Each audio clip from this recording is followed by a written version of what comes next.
네, 기술주는 올랐는데 다우하고 S&P가 오르지를 못했습니다. 시장이 계속해서 이런 자이언트 스텝에 대한 이런 소화 과정을 겪고 있는 그런 상황인데요. 국내에서 또 어떻게 반응해야 될지 연결해 보겠습니다. 오늘의 연결고리 유한타증권의 송태현 과장입니다. 과장님, 안녕하십니까? 네, 안녕하세요. 네.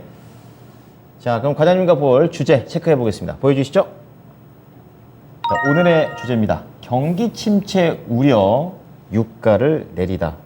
이 유가가 내려가는 건 좋은데 이렇게 안 좋게 내려가니까 참 이건 안타까운 상황인 것 같습니다. 어떻게 좀 봐야 될까요?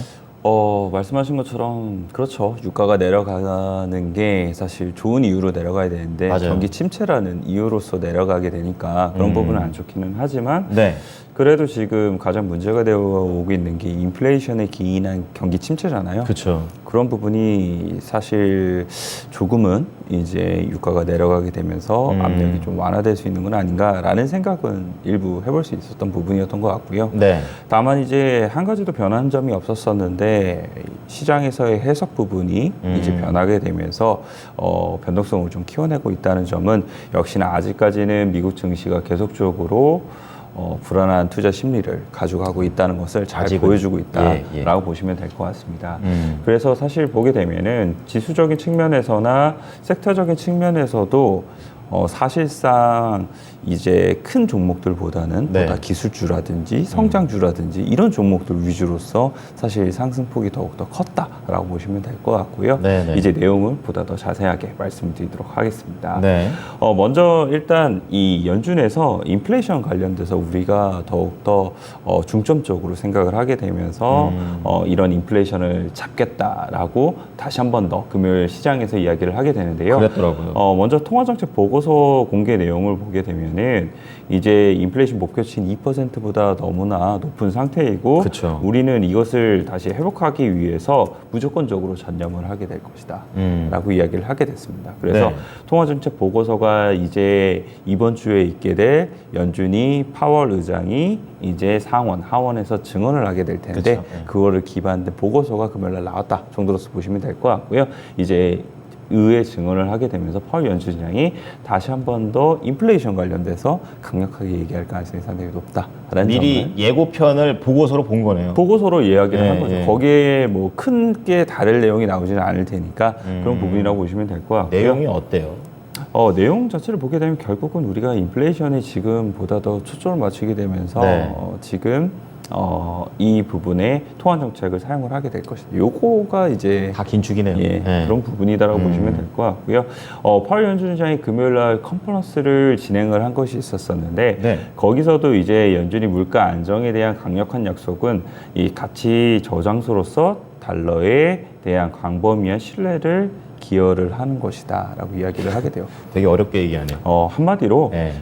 달러에 대한 가치가 인플레이션이 높아지게 되면 안 네. 좋아지는 거잖아요. 그렇죠. 네. 그거를 막겠다라고 이야기를 하게 되는 같은 거고요. 내용이군요. 예, 동료들과 나는 우리의 2% 목표의 인플레이션 선에 매우 집중하고 있다.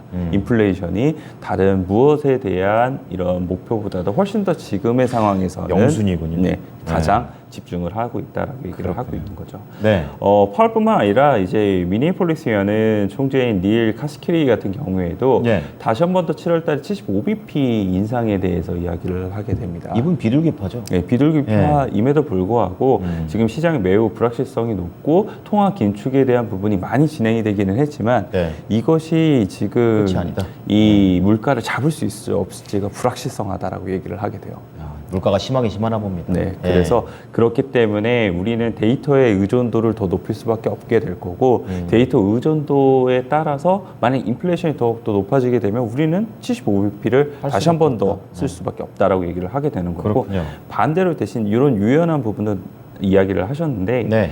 통화 정책 관련돼서 만약 데이터에 대한 인플레이션 수치가 뭐 지금처럼 유가가 낮아지게 되면서 네네. 낮아지게 될 경우에는 50bp로 우리가 다시 한 번 더 선회할 수도 있다. 무조건 75는 아니군요. 네, 이야기를 하고 있습니다. 그래서 통화 정책에 대한 유연성을 가져야 된다라고 얘기를 했던 부분이었었고요. 네네. 이렇게 이제 연준 이사들에 대해서 인플레이션 관련돼서 통화 정책을 긴축적으로 더욱더 사용을 하겠다라고 얘기를 하게 되다 보니까 네.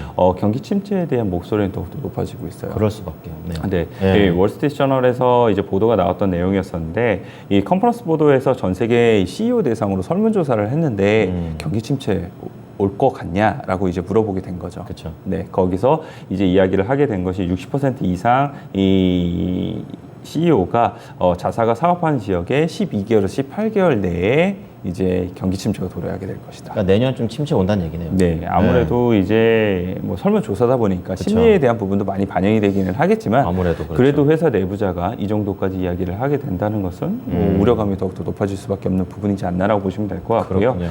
2021년도 말에 사실상 22%만의 경기 침체 예상하고 있었거든요. 그게 지금 60%가 된 네, 거죠. 그렇게 큰 비율로 많이 올라왔다라고 보시면 될 것 같아요. 네, 네. 그리고 이제 뉴욕 연은 홈페이지에 보게 되면 이 라이버티 스트리트 이코노믹스라는 블로그에 예. 이제 뉴욕 연은에서 근무를 하게 되는 많은 경제학자들이 예. 관련된 내용의 보고서를 많이 올리게 되는 곳인데 여기 또 경제학자들 얘기예요? 뭐 경제학자라든지 아니면 미국 연에서 일하는 사람들이 자기가 이제 연구하고 있고 이런 부분을 많이 올려두는 사이트인데 네. 여기에서 이제 올해 내년 미국의 성장률을 각각 마이너스 0.6%, 마이너스 0.5% 이제 기록을 하게 될 것이다. 마이너스 성장을 기록했군요. 이 이야기를 하고 있고요. 이에 따라서 이 미국 경제가 연착륙에 대한 이야기를 많이 하고 있잖아요. 그렇죠. 근데 그게 안 될 매우 거라는 얘기도 어려울 많잖아요. 것이다 라고 다시 한 번 더 뉴욕 연은 쪽에서는 얘기를 하고 있습니다. 그렇군요. 그래서 이제 이렇게 경기 침체에 대한 부분이 사실상 지난주 목요일 날 시장을 짓눌렀었는데 그랬죠. 그것에 비해서 지난주 금요일 날 미국 시장에서는 그나마 조금 더 이제 이 긍정적으로 해석이 되게 되면서 유가가 하락을 하게 되고 반대로 유가가 하락을 하게 되면 인플레이션에 대한 완화에 대한 부분도 그렇죠. 예. 조금은 생각을 해볼 수 있게 될 네네. 거고 그에 따라서 성장주들이 다시 한 번 더 반등이 나오게 되는 뭐 통화 정책이 조금 더 완화되게 되면서 이런 부분을 흘러갔다라고 보시면 될 것 같아요. 그래서 네. 나스닥이 1% 넘는 상승이 나오게 됐고요.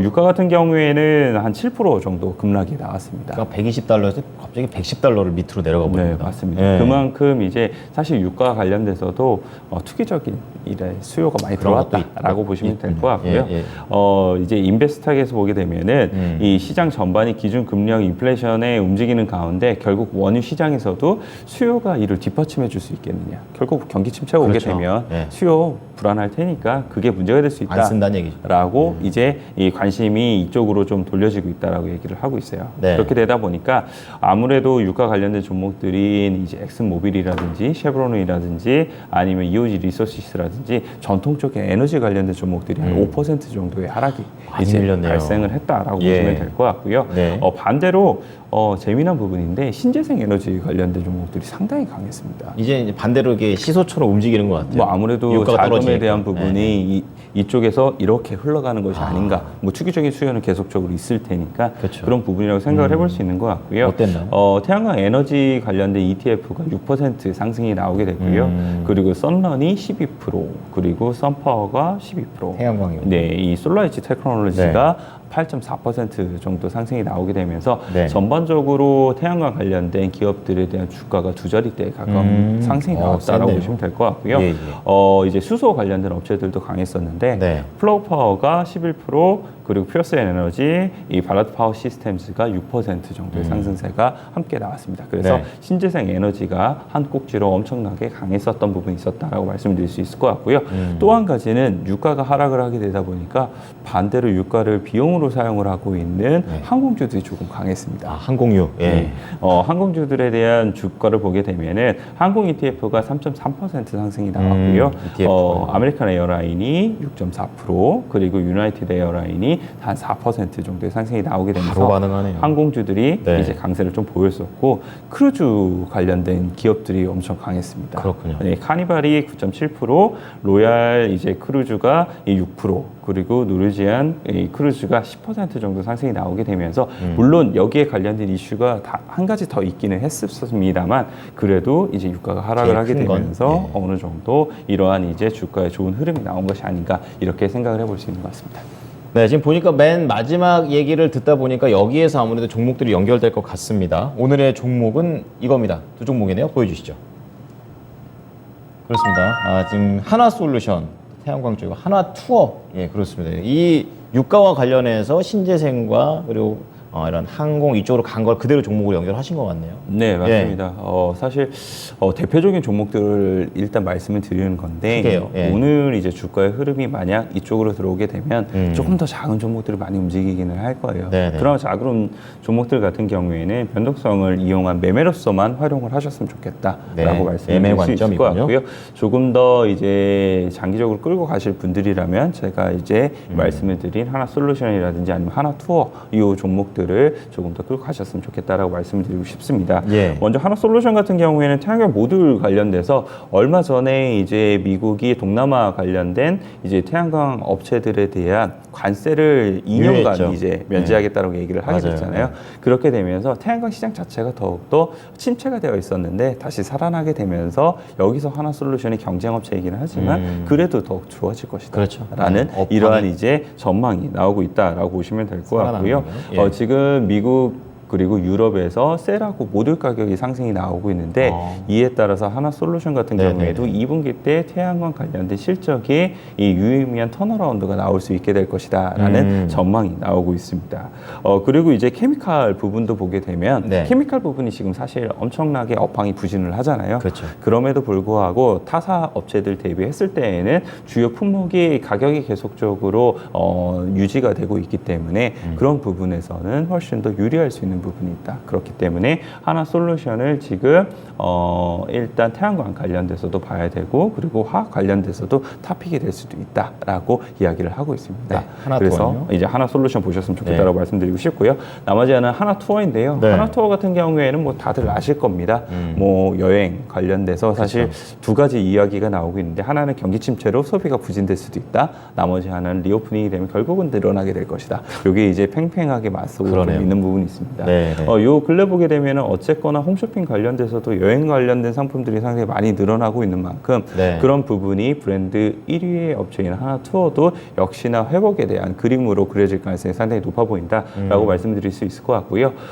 그리고 이제 이 수치를 보게 된다 하더라도 5월 패키지 송객을 보게 되면은 7,000명이 넘어가게 되는 모습을 보이게 돼요. 늘어나고 뭐 있군요. 퍼센티지로 따지게 되면 4,600%가 나오게 되거든요. 물론 워낙 이제 모수가 그렇죠. 적기 때문에 워낙에 그런 없었기 부분은 때문에. 있기는 하겠지만 그래도 6월에서 8월 달에 예약 이제 현황을 보게 된다 하더라도 이 예약 현황이 5월 대비 6월 달에 훨씬 더 많이 올라가게 되는 이러한 그림이 나오고 있다. 이런 네. 점 생각해 봤을 때 하나투어가 회복이 될 가능성이 상당히 높다라고 보시면 될 것 같고요. 그리고 하나투어가 강점이 있었던 곳이 일본 쪽이었었거든요. 그래서 일본 패키지에 대한 부분이 보다 더 회복이 조금 더 다른 노선보다 네. 빠를 것 네. 같은데 그런 부분 역시나 하나투어에 대한 주가를 더욱더 탄력적으로 만들어줄 수 있지 않을까 이렇게 기대해 볼 수 있는 것 같습니다. 네, 하나솔루션, 하나투어 잘 참고하겠습니다. 고맙습니다. 네, 감사합니다.